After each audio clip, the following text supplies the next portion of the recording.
the explanation of Christ, or we have the judgment of Christ. Now look at the next word in 1 Corinthians 2:16. 1 Corinthians 2:16.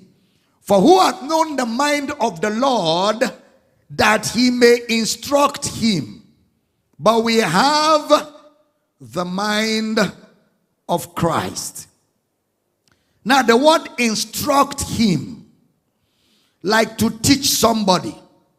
That's the way English says it. But that's not what he's talking about. Who has known the mind of the Lord, that he may instruct him?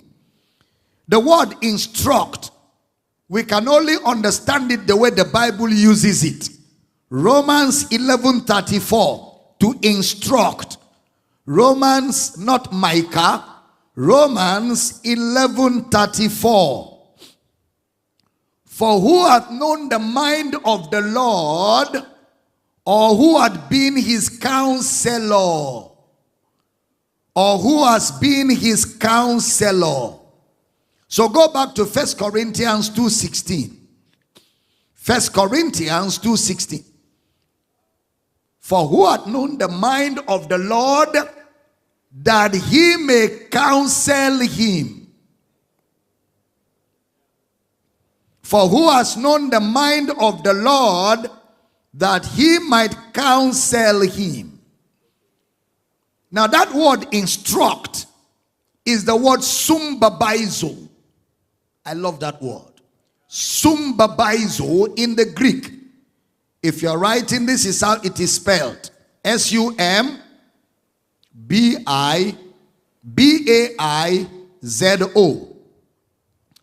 It means to bring things together, or to put things together, or to determine things. To bring things together, or to put things together, or to determine things. Sumbabaizo. That word sumbabaizo is used to prove things.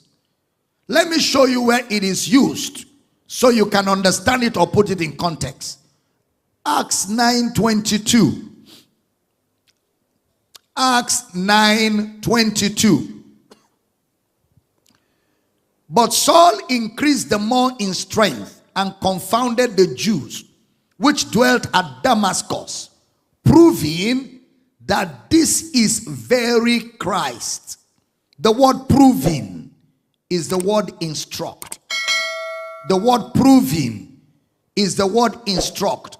So that means he was speaking from the scriptures and explaining Christ. That is the word sumbabaizo, the explanation of Christ from the scriptures. Look at Acts 16:10. Acts of the Apostles 16:10. And after he had seen the vision, immediately we endeavored to go into Macedonia, assuredly gathering that the Lord had called us for to preach the gospel unto them. The word assuredly gathering. So can we say fully assured, or having proven? Fully assured, or having proven. Look at Acts 19:33. Acts of the Apostles 19:33. And they drew Alexander out of the multitude, the Jews putting him forward. And Alexander beckoned with the hand, and will have made his defense unto the people. That word defense is the word sumbabaizo. So who has known the mind of the Lord? Who has known the judgment of the Lord, that he may prove him? That he may prove him, or that he may explain him to others, or that he may explain him to others. So that word is used for putting things together to prove. Putting things together to prove. So what is Paul saying? Who has known God's thinking, that he will prove him? That is, who has known God's thinking, that he may explain God to others. Who has known God's thinking, that he may explain him to others. Then he said, we have the mind of Christ. So the mind of Christ there refers to what? Remember, when we said, when Jesus was going to put the scriptures together, he explained the things concerning himself. Why? For the scriptures testify of him. So when we say we have the mind of Christ, can we say the mind of Christ refers to the explanation of the scriptures? Yes. The mind of Christ refers to the explanation of the scriptures. So the explanation of the scriptures, that is, Christ is the logic behind the scriptures. Christ is the logic behind the scriptures. He is the logic. So we can safely say the scriptures, Genesis to Malachi. Can we call Genesis to Malachi the mind of Christ?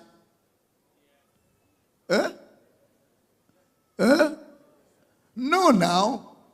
Genesis to Malachi is the mystery. The mind of Christ is the explanation of the mystery. Okay, stay with me. The explanation of the scriptures is the explanation of the mystery. Now, so can we call the mind of Christ the epistles? Yes. Can we call the mind of Christ the epistles? Are you sure? All right. Because the epistles are the explanation. The epistles are the sumbabizo of Genesis to Malachi. The epistles are the sumbabizo of the entire scriptures. So the mind of Christ. Can we conclude here that the mind of Christ refers to the epistles? If your yes is a living yes, let everybody online hear you. So the mind of Christ is not academics. It's not mind for writing exam. So can we say Christ is the explanation of the scriptures? So we have the mind of Christ. So where is the mind of Christ? Where is the mind of Christ? In the epistles. So can we say that the epistles are the logic, the intelligence of Christ? In other words, what the apostles did in the epistles was to go from Genesis to Malachi, and they explained the scriptures from that point. Let me repeat.